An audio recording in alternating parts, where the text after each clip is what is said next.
This program is for discussion purpose only. Business Plus TV or any of our anchor does not bear any responsibility or liability towards the content.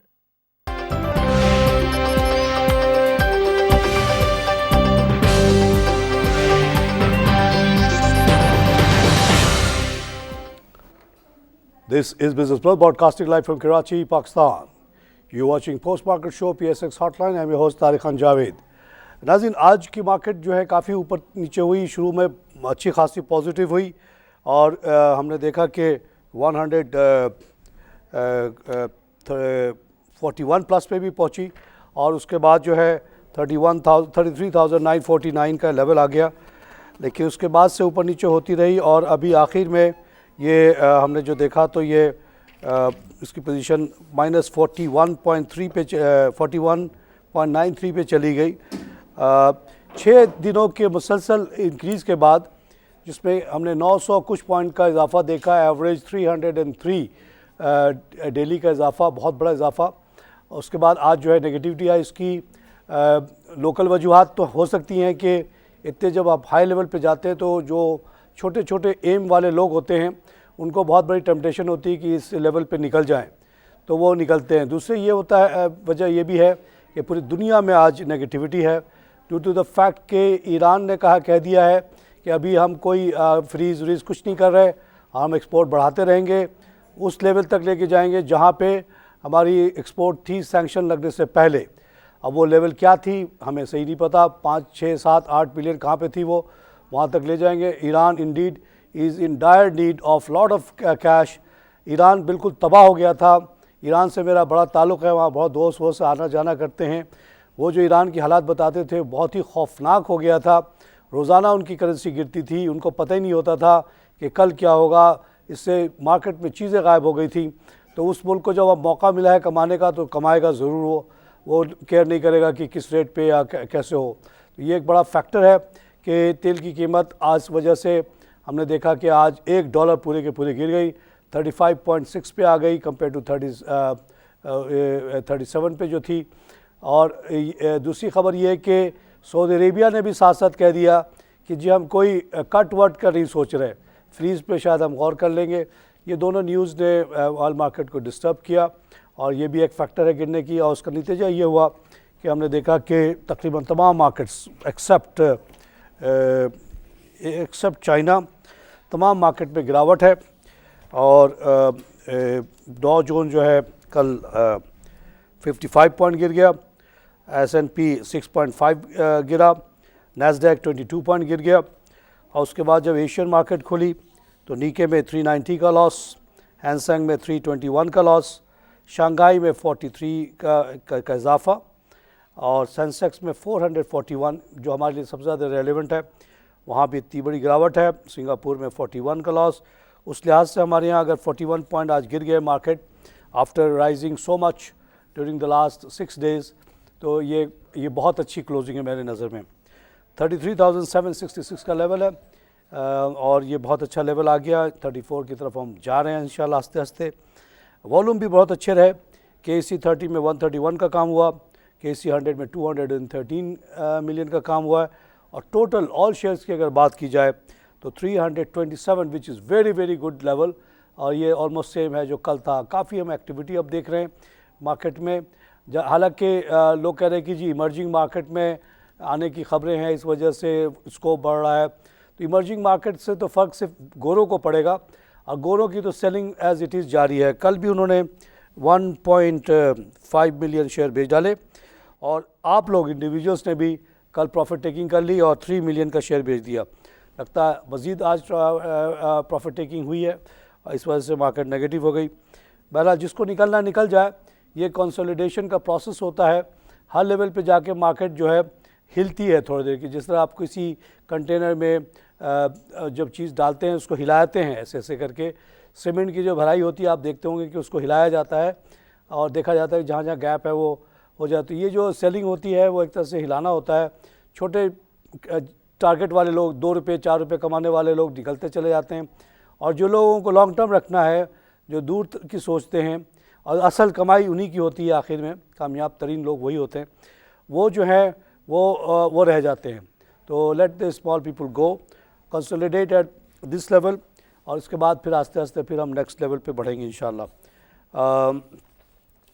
और जो ख़बरें आज की हैं उसमें जो अहम ख़बर है वो यही है कि स्टॉक एक्सचेंज की ख्वाहिश है और कोशिश है कि ये जो फ्लोट होता है, यानी कि कोई भी कंपनी एक्स होती है, उसके जो मेन शेयर होल्डर्स होते हैं उनके पास बहुत बड़ा शेयर होता है, 100% होता है। उसके बाद वो डिसाइड करते हैं कि चले कुछ शेयर जो है ना मार्केट में हम भेज दें, तो अक्सर ये 10-15% शेयर भेज देते हैं, बाकी 85% उन्हीं के पास होता है। तो अब गवर्नमेंट ये कह रही है, पाकिस्तान स्टॉक ये कह रहा है कि कम से कम 25% फ्लोट आप मार्केट में दें, तब तो मीनिंगफुल वो शेयर है, अदरवाइज़ 5-10% शेयर की क्या वैल्यू है टोटल में। तो मालिकान जो है जैसे चाहते हैं वैसे चलाते हैं, और इससे जो है ना ये बढ़ेगी, स्कोप बढ़ेगी स्टॉक मार्केट की, ज़्यादा शेयर मार्केट में होंगे। दूसरी जो ख़बर है वो ये है कि अपग्रेडेशन के लिए जो टाइम दिया गया था कि आप सस्ते में सामान मंगा सकते हैं रिफाइनरीज़ को, उनको मज़ीद थोड़ी सी टाइम दे दी गई है कि वो जो है अपना करें, वो डेडलाइन ख़त्म हो गया था। एक और ख़बर है कि कस्टम ड्यूटी बढ़ाई जा रही है टायर्स पे और ट्यूब्स पे। इससे ये मेरे ख़्याल में आवाम के ख़िलाफ़ है, क्योंकि इससे क्या होगा कि लोकल वाले जो है और अपनी चीज़ों को महंगा कर देंगे और गवर्नमेंट ऑफ पाकिस्तान को अच्छा खासा टैक्स मिल जाएगा, लेकिन at whose cost? At the cost of people of Pakistan. ये टायर ट्यूब ऑलरेडी बहुत महंगे और महंगे हो जाएंगे, और डिस्गाइज़ ये है कि जी इससे वो होगा अंडर इन्वाइसिंग जो है कंट्रोल में आ जाएगी। अंडर इन्वाइसिंग कंट्रोल करना आज के मॉडर्न दौर में बिल्कुल आसान काम है। ये कस्टम की फेलियर है कि अगर वो अंडर इन्वाइसिंग कंट्रोल नहीं कर सकती, तो ये कस्टम की ड्यूटी बढ़ाना जो है that's not the solution, that's not in the interest of people of Pakistan.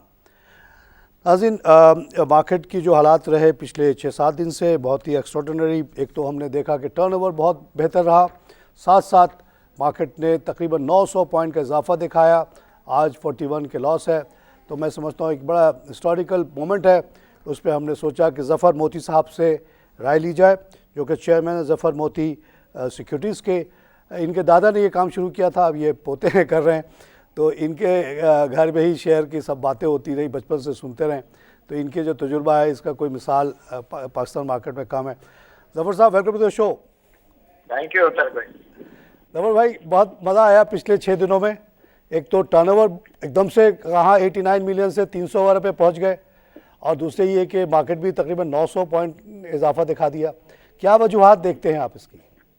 देखिए, वजूहात तो अभी और मार्केट को ऊपर जाने का चांसेस है। अगर आज आप जो आपने प्रोग्राम शुरू किया और जो नैस्डैक और S&P और इनकी जो पोजीशनें बताई हैं कौन कौन सी मार्केट नीचे गई है, उसकी वजह से जो $6 बिलियन का हमारा पोर्टफोलियो जो है वो कैपिटल मार्केट का फॉरेन फंड के हाथ में है, वो जरा सेलिंग प्रेशर है। नहीं तो आप ये 34,000 का लेवल तो आज ही क्रॉस कर जाते हैं मार्केट को। अच्छा, आज सेलिंग बड़ी हो गई, कल 1.5 मिलियन की हुई थी। जी, वॉल्यूम्स तो बढ़ते जाएंगे, वॉल्यूम्स क्या बढ़ने की बारी आ गई है, क्योंकि देखिए अभी 9 अप्रैल को 50 बेसिस पॉइंट की और खबर है कम करने की इंटरेस्ट रेट की। तो कैपिटल मार्केट में ही जाहिर है अब रिटर्न है, बाकी फिक्स इनकम वालों के पास तो अब कोई रिटर्न ही नहीं है। बट जो इन्फ्लेशन, अगर पेरिशेबल आइटम में इन्फ्लेशन को देखेंगे तो वो नेगेटिव में जा रहे हैं। अच्छा, वैसे 3.9 टोटल आया मार्च का फिगर। अच्छा, आपकी क्या एक्सपेक्टेशन है सैटरडे को? जी, क्या कह रहे हैं आप? सैटरडे को आप मॉनेटरी पॉलिसी में क्या चेंज देख रहे हैं? मैं 50 बेसिस पॉइंट का और नीचे की तरफ देख रहा हूँ, क्योंकि इंडिकेटिव ये है कि नेशनल सेविंग में भी उन्होंने कमी कर दी ऑलरेडी। तो ये इंडिकेटिव है कि कुछ और समथिंग इज कुकिंग। और आपको पता है कि ज्यादा देर स्टेट बैंक के पेट में भी बात रहती नहीं है, तो देखिए लेट्स सी। अच्छा साहब, ये ज़रा हमारे आम लोगों को समझाएं कि ये जो रिलेशन आप बता रहे हैं स्टॉक मार्केट का डिपॉजिट्स का, ये क्या रिश्ता है? देखिए, फिक्स इनकम में बीच में जब इंटरेस्ट रेट बढ़े थे ना बहुत ज्यादा, तो फिक्स इनकम वालों की चांदी हुई थी कि उनको नो रिस्क लिए हुए भी टेक होम हो जाती थी डबल डिजिट में फिक्स इनकम में। अब जैसे मॉनेटरी पॉलिसी ऐसा ऐसा दुनिया भर में नहीं चाहिए, ठीक है, जीरो मॉनेटरी पॉलिसी से अमेरिका फेडरल रिजर्व थोड़ा ऊपर है, लेकिन वो all time zero interest rate तो काफी सालों से थे। अब उनकी इकोनॉमी के बूस्ट करने के लिए वजह तरीका एक ही था कि थोड़ा इंटरेस्ट रेट बढ़ाया जाए। यहाँ पर अदर वे अराउंड है, यहाँ इन्फ्लेशन कम हो रहा है तो इधर उन्होंने अपना मॉनेटरी पॉलिसी में कमी करनी शुरू की है। लेकिन अमेजिंगली एक बात जो नोटिस नहीं हो रही वो ये है कि पेरिशेबल आइटम में इन्फ्लेशन वहीं का वहीं है। 350 रुपया किलो अभी चिकन हो गई है, आपको पता है। दूध भी महंगा हो गया है, ब्लेम कर रहे हैं ऑयल प्राइसेस को, जबकि ऑयल प्राइसेस तो नीचे है, ऑल टाइम लो हिट करके गया है $60 पर बैरल। तो ये कुछ इसका समझ नहीं आ रहा कि गवर्नमेंट कंट्रोल क्यों नहीं कर सकती, नंबर 1। नंबर 2 ये कि उसके नीचे आने से फिक्स इनकम वालों ने भी अब थोड़ी अपना किबला जो है वो उस तरफ किया है, कैपिटल मार्केट की तरफ। अच्छा, आप ये कह रहे हैं कि इंटरेस्ट रेट जब भी कम होगा या जो आपने कहा नेशनल स्कीम, तो लोग मजबूर होंगे स्टॉक मार्केट की तरफ आने पे, और आप 0.5% रिडक्शन एक्सपेक्ट कर रहे हैं। दुनिया भर का रूल है, दुनिया भर का उसूल है ये। हाँ, एक कम्पिटिटिव वो है ना, अल्टरनेटिव है, तो वहाँ जब नहीं मिलेगा तो लोग इधर की तरफ ज़्यादा रुख करेंगे। तो यहाँ रिटर्न अच्छे हैं ना, आप देखिए कंसिस्टेंटली 24% तो 12-15 साल से हम दे ही रहे हैं। और इसमें आप वो भी रिस्क ले लो करेंसी का भी, और इस दफा करेंसी की भी अब स्टेबिलिटी जरा नजर आ रही है। अच्छा जफर साहब, ये जो आपने कहा कि फॉरेन सेलिंग जो है, बिकॉज जो टोटल आपने बताया कि पूरी दुनिया में, मैंने जैसे कि आपको सर्वे करके बताया कि अदर देन चाइना मार्केट तमाम जगह नेगेटिव थी, और इन तेल की कीमत कम हो गई, उसकी वजूहत ईरान और सऊदी अरेबिया के स्टेटमेंट्स भी हैं। तो इन हालात में आप समझते हैं कि फॉरेनर्स की सेलिंग की वजह से आज मार्केट नहीं बढ़ पाई? जी, आप क्या आखिर ये क्वेश्चन क्या था आपने? फॉरेनर्स की बहुत ज्यादा सेलिंग हो गई होगी, इसलिए आज मार्केट नीचे चली गई। जी देखिए ना, फॉरेनर्स हमारी मार्केट में जब इन हुए थे तो अच्छे रिटर्न्स की वजह से थे, लेकिन जब वो उनके लिए मुश्किलात आती हैं कैपिटल तो वो उस कैपिटल मार्केट में बेचने की कोशिश करते हैं जहां पर माल बिक रहा होता है। अब जहां पर मार्केट की स्लाइडिंग हो रही हो, जैसे चाइना की हो या जापान की हो, तो उसका उधर उनका वो स्टॉक नहीं बेच सकते, वो फिर हमारी मार्केट में अपना सेल ऑफ करके अपने नुकसान को कवर करते हैं। अच्छा, तो ये जफर साहब जून से देख रहे हैं हम, ये 350 मिलियन वायरस से ज़्यादा निकल गया।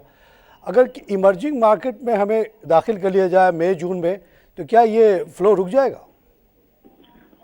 मेरे ख्याल में फ्लो रुकेगा, क्योंकि उन्होंने जितना बेचना था काफी बेच चुके हैं, और यहाँ पर जो फंड्स हैं थोड़े वो भी एक्टिव हुए हैं, और हाई एंड के जो हमारे क्लाइंट्स हैं वो भी थोड़ा थोड़ा ब्लू चिप्स के स्टॉक्स जो है ना वो ले रहे हैं। सर, ये हमें आम लोगों के लिए बताइएगा कि फ्रंटियर मार्केट, इमर्जिंग मार्केट क्या है ये? फ्रंटियर मार्केट वो है जो जिसमें वॉल्यूम्स कम होते हैं, तो आप उसको इमर्जिंग मार्केट के इंडेक्स से निकालकर फ्रंटियर मार्केट के इंडेक्स में डाल दिया जाता है, और उसमें हमें पर्टिकुलर फायदा ये होता है कि जो उसी इंडेक्स में फंड हैंडल करते हैं वहां पर हम अच्छे परफॉर्मेंस वाले स्टॉक्स में आ जाते हैं, तो वहां पर हम नंबर 1 हो जाते हैं। इमर्जिंग मार्केट के इंडेक्स में हम काफी साल रहे हैं जब वॉल्यूम्स बहुत हाई होते थे, लेकिन जब से क्रेडिट सप्लाई बंद की, लोगों को उधार में देना बंद किया स्मॉल इन्वेस्टर्स को, तो हमारे स्लम्प कर गए थे वॉल्यूम्स। अब दोबारा बढ़े हैं, तो ये डिबेट चल रही है कि शायद हम फ्रंटियर मार्केट से निकलकर दोबारा इमर्जिंग मार्केट के इंडेक्स में चले जाएंगे। तो सर, क्या इमर्जिंग मार्केट में अवेलेबिलिटी ऑफ फंड ज्यादा होती है? अवेलेबिलिटी ऑफ फंड्स तो ज्यादा होती है, लेकिन मैं पर्टिकुलरली फ्रंटियर मार्केट के इंडेक्स को पसंद इसलिए करता हूँ कि वहां हम आउट परफॉर्म कर रहे हैं, टॉप 2 में आते हैं, और इंडेक्स में कैपिटल मार्केट जहां पर अच्छा परफॉर्म कर रही है। अच्छा, तो मैं प्रेफर करूंगा कि छोटी फील्ड में रहकर एक बड़ा नाम कर लेना चाहिए। सर, इसमें मैंने ये भी पढ़ा था कहीं कि जो अभी जो हमारा वेटेज है फ्रंटियर मार्केट में शायद 9% है, जबकि इमर्जिंग मार्केट में शायद 0.19% हो जाएगा। तो मैं ये कह रहा हूँ ना कि जहाँ छोटे हो जाएंगे, ज्यादा है, वेटेज ज्यादा है, वहीं रहना प्रेफर करना चाहिए। अच्छा जी। सर, आप आगे क्या देख रहे हैं? ये पिछले दिनों काफ़ी अच्छी रैली हो गई, 34 कब तक जा सकती है मार्केट? मुझे लगता है वीकेंड पर आप 34 क्रॉस कर जाएंगे। अल्लाह आपके ज़ुबान को मुबारक करे। फिर आप ज़रूर हमारे चैनल आइएगा, हम सब मिलकर सेलिब्रेट करेंगे। सर, जफर साहब, आपकी बातें हमेशा हम बड़े गौर से सुनते हैं, लोग और भी सुनते हैं, क्योंकि आपका बहुत बड़ा तजुर्बा है, और इंशाल्लाह आपकी ज़ुबान मुबारक हो, और 34,000 हम वीकेंड पे देख लें। ये बहुत बहुत शुक्रिया सर आपके कंट्रीब्यूशन का। जफ़र साहब एक लीडिंग एक्सपर्ट और ख़ानदानी काम में रहे, ये बहुत इनकी तजुर्बा है, बहुत नॉलेज है, एकदम शुरू से मार्केट को इस लेवल तक आते हुए देखा, रिफॉर्म जीतते हुए, इस पर भी इनका बड़ा कंट्रीब्यूशन, हर लेवल पे इन्होंने बड़ा हेल्प किया है स्टॉक मार्केट को बेहतर से बेहतर करने में। और अब ये कह रहे हैं कि इंशाल्लाह इमर्जिंग मार्केट में हमारे जाने के चांसेस बहुत ज़्यादा हैं, लेकिन उन्होंने कहा कि हम प्रेफर करेंगे कि फ्रंटियर मार्केट में ही रहे जहाँ हमें वेटेज बहुत बड़ी मिली हुई है और वहाँ हम टॉप परफॉर्मर्स में आ जाते हैं। इमर्जिंग मार्केट में कंपटीशन बहुत टफ हो जाएगा, तो वहाँ पे हमें इस तरह से आउट परफॉर्म करना और ज़्यादा स्ट्रॉन्ग इकॉनमीज़ के बीच में मुश्किल होगा। बहरहाल एक पॉइंट ऑफ व्यू है। और दूसरी जो ख़बरें हैं कि इंशाअल्लाह ज़फ़र मोती साहब और इनके तमाम कोलीग्स, एक और जो बहुत बड़ी लैंडमार्क कोशिश ये हो रही है कि कोई बड़े हाउस जो है जैसे न्यूयॉर्क स्टॉक एक्सचेंज है, लंदन स्टॉक एक्सचेंज है, वो आके कराची स्टॉक एक्सचेंज की मैनेजमेंट को संभाल ले और 26% इसका शेयर ले ले। ये भी एक बहुत बड़ा ट्रिगर होगा इस मार्केट के लिए और इससे भी मार्केट में बहुत बड़ा इजाफा आ सकता है। ज़फ़र मोती साहब के अलावा बाकी तमाम एनालिस्ट का ख्याल ये है कि इमर्जिंग मार्केट में जाने से हमें बहुत बड़ा फ़ायदा होगा और ये जो हमने 350 मिलियन की आउटफ्लो देखी है वो शायद रुक जाए। ज़फ़र साहब ने भी यही कहा कि रुकेगी, लेकिन उनके अपनी एक पर्टिकुलर पॉइंट ऑफ व्यू है which is also very nice. राजी यहाँ पे लूँगा एक छोटी सी ब्रेक।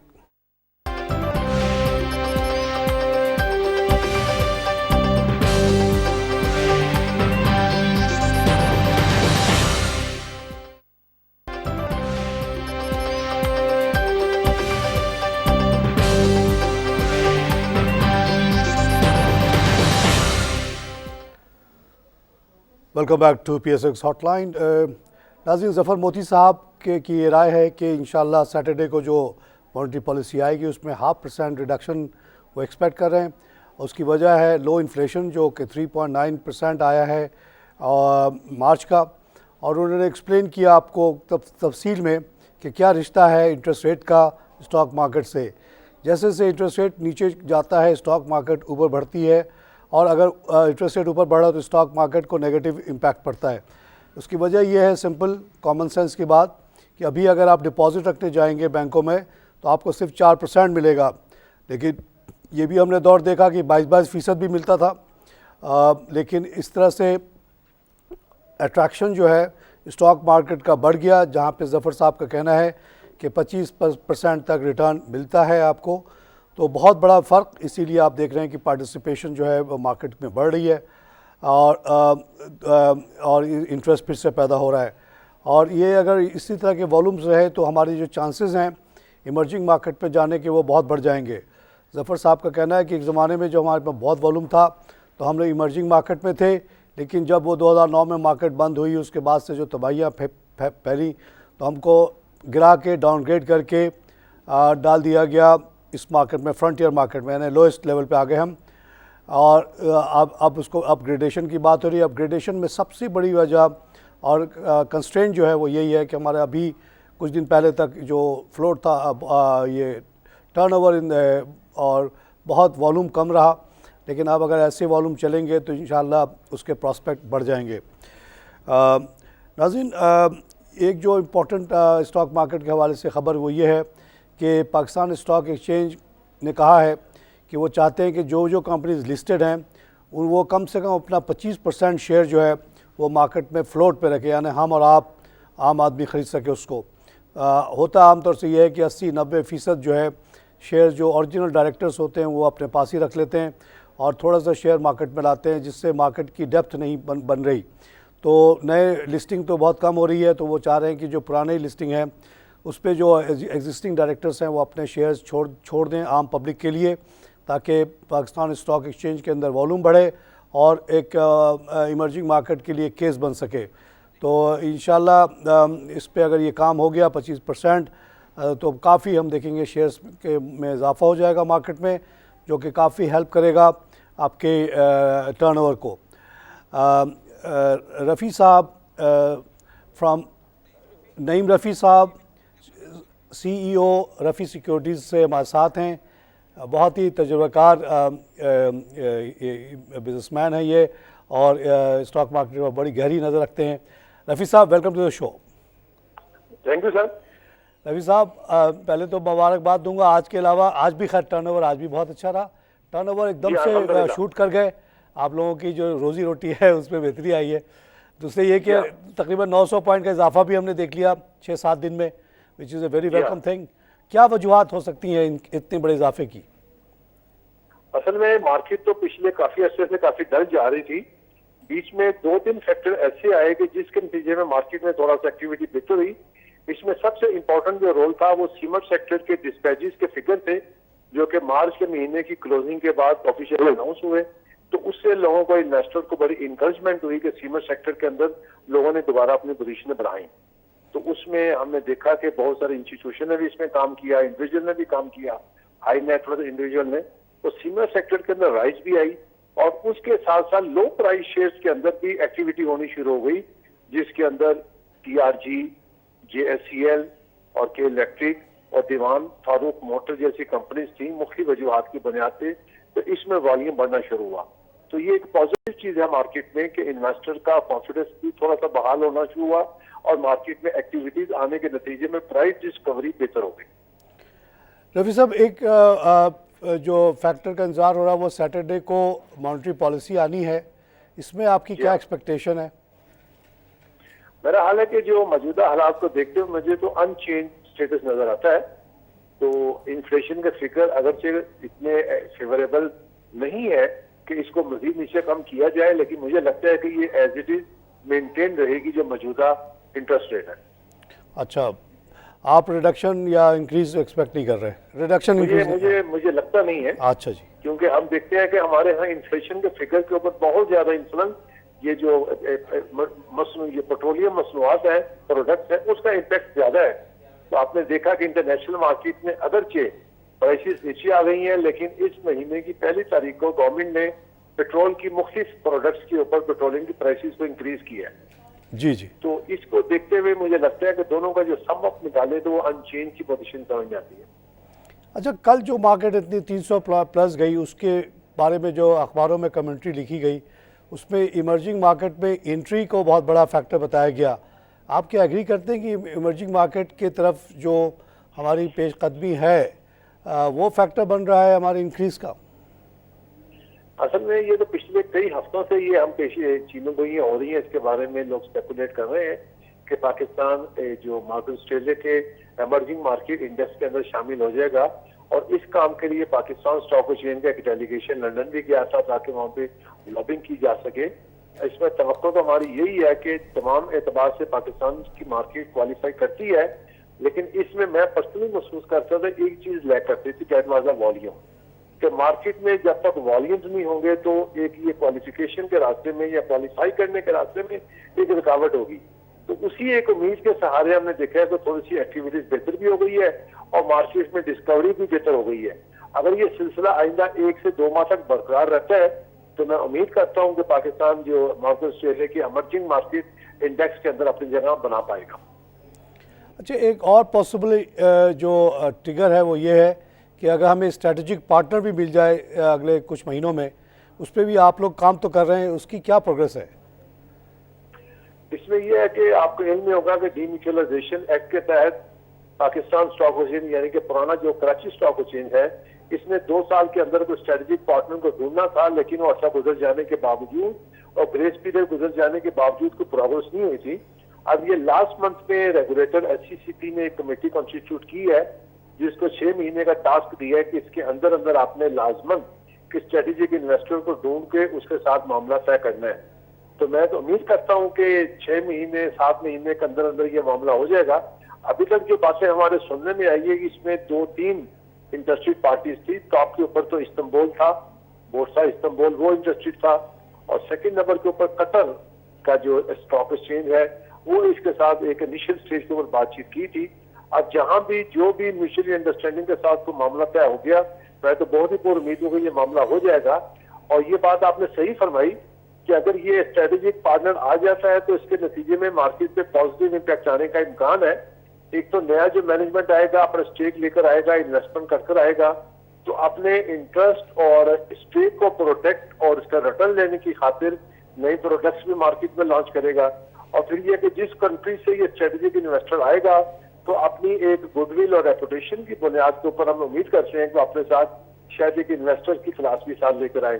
तो जिन लोगों को उस मैनेजमेंट के ऊपर एतमाद होगा इंटरनेशनल लेवल के ऊपर भी और डोमेस्टिकली जिस कंट्री से आएगा वहां से भी अगर इन्वेस्टर आते हैं, इन्वेस्टमेंट आती है, तो इसके नतीजे में पाकिस्तान स्टॉक एक्सचेंज के अंदर एक्टिविटी बढ़ने का इम्कान ज्यादा है। रफी साहब, अल्लाह करे ये दोनों चीज़ें हो जाएं, इमर्जिंग मार्केट भी और साथ साथ ये भी। आज खबर आई कि पाकिस्तान स्टॉक एक्सचेंज ने कहा है तमाम लिस्टेड कंपनीज को कि आप लोग अपनी जो फ्लोट है उसको 25% तक लेके जाएं। इसके बारे में ज़रा आम लोगों को समझाएं कि फ़्लोट क्या होता है और अभी जो एग्जिस्टिंग सिचुएशन क्या है, और ये 25% अगर वाकई हो जाता है तो इससे क्या फ़र्क पड़ जाएगा? असल में मिसाल आपको देकर समझाता हूँ कि कंपनी के फर्ज किया 1 करोड़ शेयर है मार्केट के अंदर टोटल लिस्टेड, उसमें से आमतौर पे गुमान ये किया जाता है कि 51% होल्डिंग स्पॉन्सर्स के पास होगी, तो 50% के बाद बाकी 49% शेयर आइडियल शक्ल में मार्केट में अवेलेबल होने चाहिए जिसके अंदर ट्रेडिंग होती रहती है। स्पॉन्सर्स के जो डिक्लेयर शेयर्स होते हैं वो नॉर्मली ब्लॉक शेयर्स कहलाते हैं, वो अवेलेबल नहीं होते और ट्रेडिंग पर्पज के लिए। अदर देन स्पॉन्सर्स के शेयर्स भी होते हैं या बाद स्ट्रेटेजिक इन्वेस्टर्स होते हैं ओवरसीज, वो अपने पास होल्ड करते हैं, तो वो तमाम के तमाम शेयर जो कि ब्लॉक हो जाते हैं, जो कि मार्केट में ट्रेडेबल नहीं रहते, उसके अलावा जो ट्रेडेबल शेयर होते हैं वो मार्केट का फ्री फ्लोट कहलाते हैं। आमतौर पे अच्छी कंपनीज के जो स्पॉन्सर्स होते हैं उनके शेयर बाजार से सिमट जाते हैं, स्पॉन्सर खुद ही शेयर खरीद लेते हैं या अपने एसोसिएट्स कंपनी के अंदर उसकी इन्वेस्टमेंट कर देते हैं, तो अच्छे शेयर्स के फुकदान या कम होने की वजह से उन शेयर्स की एक्टिविटी कम हो जाती है। ये चीज हमने देखी है कि खासतौर पर मल्टीनेशनल कंपनीज के अंदर ये चीज बहुत ज्यादा होती है कि 75-80% तक शेयर स्पॉन्सर्स के पास शेयर पड़े होते हैं ऑफिशियल डिक्लेयर, तो रिमेनिंग शेयर इंस्टीट्यूशंस के पास चले जाते हैं, मुख्तलिफ किस्म के म्यूचुअल फंड के पास चले जाते हैं जो कि एक long term investment point of view के साथ अपने पास होल्ड करते हैं, तो नतीजतन उन कंपनीज की एक्टिविटी मार्केट में होती नहीं है। तो नए रूल के नतीजे में यही है कि स्पॉन्सर अपने पास शेयर उतने ही रखें जितने उनको जरूरत है मैनेजमेंट को चलाने के लिए, बाकी रिमेनिंग शेयर्स को मार्केट में ट्रेडिंग के लिए छोड़ें ताकि दूसरे इन्वेस्टर्स उनकी मैनेजमेंट और उनके प्रॉफिट्स के अंदर शेयर कर सके अपने इन्वेस्टमेंट के अगेंस्ट। ये मैं समझता हूँ कि अच्छी चीज है कि जो अच्छी मैनेजमेंट के और अच्छे ट्रैक रिकॉर्ड की कंपनीज है उनका फ्री फ्लोट बाजार में ज्यादा हो, तो इन्वेस्टर्स के लिए भी एक बड़ी अट्रैक्शन होती है और मार्केट में एक्टिविटी ज्यादा होने के लिए भी एक मौका होता है। अच्छा, ये एक अभी हमने रिसेंटली एक केस देखा कि हैस्कॉल के जो एग्जिस्टिंग शेयर होल्डर्स थे उन्होंने अपना 15% शेयर जो है विटॉल नाम की कंपनी दुबई की उसको भेज दिया, तो क्या जैसे विटॉल ने लिया तो वो भी स्ट्रेटेजिक होल्डिंग हो जाएगी या वो उसको फ्री फ्लोट पे माना जाएगा? मेरे ख्याल के मुताबिक तो वो ट्रेडेबल शेयर होंगे जी, क्योंकि स्पॉन्सर्स ने पहले भी मार्केट में शेयर अपने जिस इन्वेस्टमेंट करके बाजार में फ्री फ्लोट बढ़ाया था, और विटॉल ने शेयर जो बाय किए हैं वो किसी वक्त भी मार्केट में ट्रेड कर सकते हैं। अच्छा। उनके ऊपर कोई रिस्ट्रिक्शंस नहीं है, ओके, मैनेजमेंट का हिस्सा नहीं होती। वो फ्री फ्लोट पे उसको काउंट कर देंगे जी, किसी पॉइंट पे भी वो बेच सकते हैं जी। अच्छा जी, नहीं साहब, ये आपकी अब आगे क्या एक्सपेक्टेशन है? ये तकरीबन 900 पॉइंट का हमने इजाफा 6 दिनों में देखा, आज थोड़ी सी नेगेटिविटी, आप क्या देखते हैं कि मार्केट 34 की तरफ जाएगी या वापस 33 पे जाएगी आगे चल के? मेरे अपने जो पर्सनल मार्केट के बारे में असेसमेंट है कि 900 पॉइंट के लगभग मार्केट चलने के बाद आज ये जो करेक्शन आई है मार्केट में 41 पॉइंट की, अगर मजीद 200-250 पॉइंट तक की 33,500-600 के दरमियान तक की करेक्शन आ जाए तो ऐसी की फिक्र की बात नहीं है। वहां पे दोबारा कंसोलिडेशन के बाद मार्केट का अपसाइड जाने के इम्कान ज्यादा है। अच्छा, तो आगे चल के आप देखते हैं कि ये कंसोलिडेशन प्रोसेस जो अभी चल रहा है, आज 41 का हुआ, अगर कल भी 100-150 पॉइंट गिर जाए, जो छोटे मोटे जिनकी छोटी एक्सपेक्टेशन होती है 2-4 रुपये 5 रुपये कमाने वाले, वो निकल जाएं, कंसोलिडेट हो जाए मार्केट, तो फिर उसके बाद फॉरवर्ड अगेन हम अपवर्ड मूवमेंट देख सकते हैं। मेरी एक्सपेक्टेशन ऐसी है। उसकी रीजन ये है कि मार्केट में कोई ऐसा मुझे फैक्टर नजर नहीं आ रहा है जो मार्केट को ज्यादा अफेक्ट करे नेगेटिवली। एक चीज जो मैं कह सकता हूँ ज्यादा से ज्यादा कि इंटरनेशनल लेवल के ऊपर जो रीजनल मार्केटें हैं वो आज भी डाउन थी जी, उसका कुछ असर मार्केट के ऊपर आज हमारे हुआ। इंडिया डाउन था, हांगकांग डाउन था, और दूसरी रीजनल मार्केटों के डाउनफॉल या डाउनवर्ड ट्रेंड के नतीजे में सेंटिमेंटल इम्पैक्ट यहाँ पर आया है। ये इम्पैक्ट मुमकिन है कि 2 दिन या 3 दिन मजीद रह जाए, उसके बाद मुझे लगता है कि अपने मेरिट के ऊपर और अनाउंसमेंट के जो रिजल्ट आए हैं उसकी बेस के ऊपर मार्केट परफॉर्म करेगी। अभी मार्च का पीरियड क्लोज होने के बाद अप्रैल के महीने में 10 तारीख से ऑनवर्ड आप देखेंगे कि क्वार्टरली रिजल्ट आने शुरू हो जाएंगे। जी। ये क्वार्टरली इस वेल मार्केट में किस्म का ट्रिगर करेंगे मजीद एक्टिविटी को बढ़ाने को, प्राइस इंक्रीज करने के लिए। अच्छा, अब तक जो रिजल्ट आए हैं उससे क्या आप सेटिस्फाइड है? मेरे हाल में इसमें सिलेक्टेड सेक्टर्स हैं कि जिनकी सेटिस्फेक्शन का इजहार किया जा सकता है। उसके अंदर तो टॉप के ऊपर सीमेंट सेक्टर्स है, ऑटो सेक्टर्स है, फार्मास्यूटिकल्स है, इनके रिजल्ट बड़े अच्छे आए हैं, बिल्कुल सेटिस्फेक्शन है। ऐसा कभी भी नहीं होता कि पूरे का पूरी स्टॉक मार्केट में जितने सेक्टर्स हैं तमाम के तमाम यकसा तरीके से परफॉर्म करें, ऐसा कभी भी नहीं होता। तो सिलेक्टेड शेयर के अंदर, सिलेक्टेड सेक्टर्स के अंदर जिन जिनके रिजल्ट अच्छे आए हैं उनके अंदर एक्टिविटी भी होगी और मैं समझता हूँ उनकी आइंदा रेट प्राइस एप्रिसिएशन भी ठीक रहेगी। रफ़ी साहब, आपके कंट्रीब्यूशन का बहुत बहुत शुक्रिया। आपको लोग बहुत गौर से सुनते हैं और आपके प्रेडिक्शंस माशाल्लाह हमेशा हमने सही पाया। बहुत बहुत शुक्रिया जनाब। नाज़रीन, रफ़ी साहब, ज़फ़र मोती साहब, ये सब हमारे स्टॉक मार्केट के पिलर्स हैं जो बड़े बड़े हाउसेस को चला रहे हैं और इन्होंने अपनी ज़िंदगी इसी काम में लगा दी है और हम देखते हैं कि बड़ा इनका बैलेंस व्यू होता है और आम तौर से सही होता है। तो रफ़ी साहब की भी एक्सपेक्टेशन ये है कि थोड़ी बहुत कंसिडर 900 पॉइंट से ज़्यादा बढ़ा तो उन्होंने कहा चलो आज 41 गिर गया, कल भी अगर 100-200 पॉइंट भी गिर जाए तो इस पर घबराने की कोई बात नहीं है। ये वो लोग हैं जो छोटे छोटे एक्सपेक्टेशंस लेके मार्केट में दाखिल होते हैं। उनका एम ही होता है 2 रुपये 4 रुपये कमाना, अब वो उसके बाद वो निकल जाते हैं, उनको जाने दें। आप लोग जो लॉन्ग टर्म इन्वेस्टर्स हैं, जो लोग अपने पेंशन बना रहे हैं, जो अपनी बुढ़ापे की तैयारी कर रहे हैं, जो लॉन्ग टर्म सोच रहे हैं, अपने अपने बच्चों का सोच रहे हैं, वो सोच के इन्वेस्टमेंट किया हुआ, उनको घबराने की कोई ज़रूरत नहीं है। रफ़ी साहब की और ज़फ़र मोती साहब दोनों की ये राय है कि इंशाअल्लाह आगे ही मार्केट बढ़ेगी, नीचे जाने के कोई चांसेस नहीं है क्योंकि इंटरेस्ट रेट भी नीचे आ रहा है, हमारे जो रिज़ल्ट्स आ रहे हैं वो सब अच्छे आ रहे हैं। अभी क्वार्टरली रिज़ल्ट्स आना शुरू हो जाएंगे बहुत जल्द और आप देखेंगे कि अब तक जो हमने देखा रिज़ल्ट सारे अच्छे।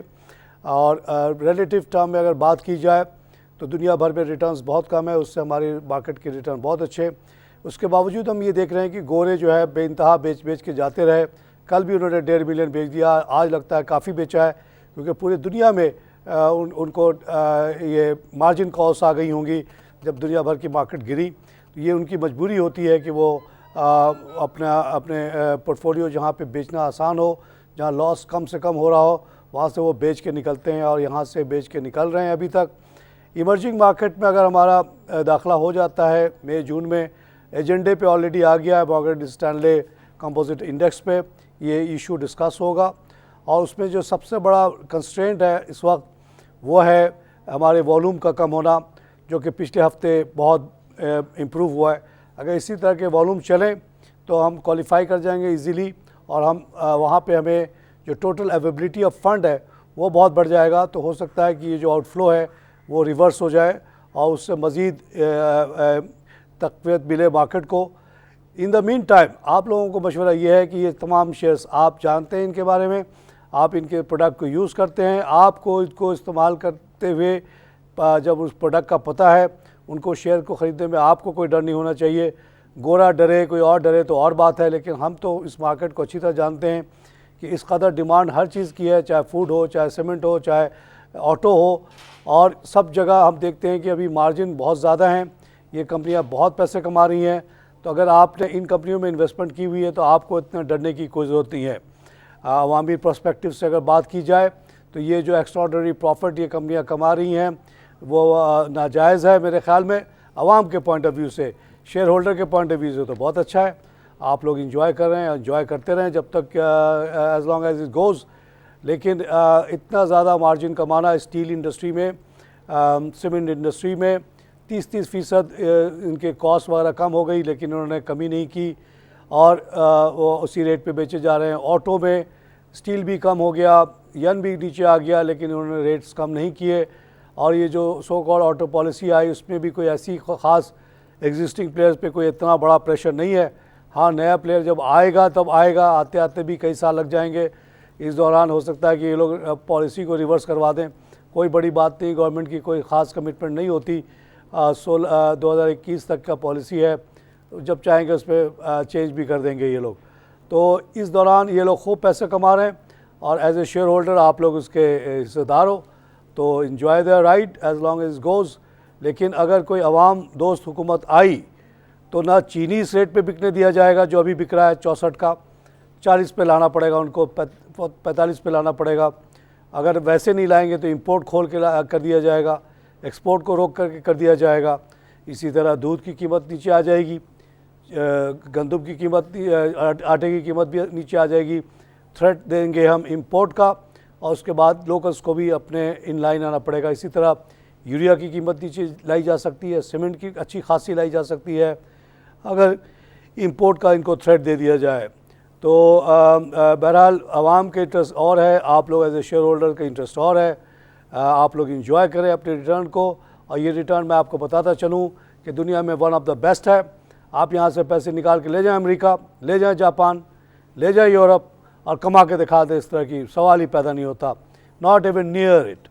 वहाँ तो डिपॉजिट पे नेगेटिव इंटरेस्ट मिल रहा है और स्टॉक वगैरह में भी 3-4% मिल जाए तो बड़ी बात। यहाँ हम 20-25 की बात करते हैं। ये हेवन है और इसको आप यहाँ से बेच के कहीं जाने का ना सोचें। जो पैसा इधर उधर रखा हुआ है आपने, वो फ़ौरन वापस ले आएँ। अभी आप देखिए पनामा लीक में सब का गुनाह सामने आ गया। मैं ये बार बार सोचता था कि अल्लाह, जब ये लोग मरेंगे तो अल्लाह इनसे पूछेगा कि तुमने इतनी बड़ी रकम जाके छुपा के रखी, कहाँ कहाँ अपने कौम से लूट के ले गए, लोगों को भूखा मारा और वहाँ इतना पैसा ढेर लगा दिया। एक कंपनी बनाया जिसमें नाम डाला अपना, उस कंपनी ने एक और कंपनी को ख़रीद लिया जिसमें किसी और का नाम पड़ा हुआ है, और उस कंपनी ने किसी और कंपनी को ख़रीद लिया जहाँ किसी और का नाम पड़ा हुआ है। उस कंपनी ने किसी और कंपनी को ख़रीद लिया जहाँ दूसरा नाम पड़ा हुआ है। और वो जो आखिरी कंपनी, छठी कंपनी है, उसमें पता चला कि करोड़ों करोड़ डॉलर पड़े हुए हैं। और आप अगर वो आपकी पहली वाली कंपनी देखेगा तो पता ही नहीं चलेगा। पता चलेगा 1 मिलियन $2,000 की कंपनी है, अब वो एक और कंपनी को ओन करती है। अब पता ही नहीं चलेगा आपको कि वो ये फलाने के पीछे जो कंपनी है वो कौन है, क्या करती है। ये ऑफशोर वाले किस्सा खोल के रख दिया गया। अभी और खुलना बाकी है। अमेरिकन कंपनीज़ का जिक्र अभी नहीं है, अमेरिकन लोगों का, वो भी आना है। USAID इसको फंड करता है, जिस इदारे ने इसको ढूंढ के निकाला है। तो ऐसा लग रहा है कि US के नाम छुपाने की एग्रीमेंट है। लेकिन अगर जब रिवील हो गया पाकिस्तानी नाम, आइलैंड का जो प्रेसिडेंट है वो अब इलेक्शन कॉल कर रहा है, क्योंकि वो अब रूल कर ही नहीं सकता अंडर द मॉरल सिचुएशन, वो उसको खोल के रख दिया है। तो और हमारे भी पॉलिटिशियंस वगैरह का नाम आ रहा है, उनको भी अब बड़ी परेशानी आएगी। तो अल्लाह ने इनको इसी दुनिया ही में इनकी हकीकत खोल के रख दी, आवाम के सामने खुल के सामने आ गए। अपनी कौम से चुरा के लेके जाओगे तो यही हशर होगा। और अब ये जो गुनाह आपने किया, अल्लाह के पास तो सज़ा मिलनी है। ये इस दुनिया में भी अब लोग आपको थप्पड़ मारेंगे, घुसे मारेंगे रोडों पे कि यहाँ से पैसे छुपा के क्यों लेके गया तुम, और इतना पैसा आया कहाँ से तुम्हारे पास। तो ये बहुत ख़तरनाक सिचुएशन आगे आने वाली है, पूरी दुनिया में इसका इम्पैक्ट आएगा। नाज़रीन, इसी के साथ प्रोग्राम ख़त्म करो। खुदा हाफ़िज़।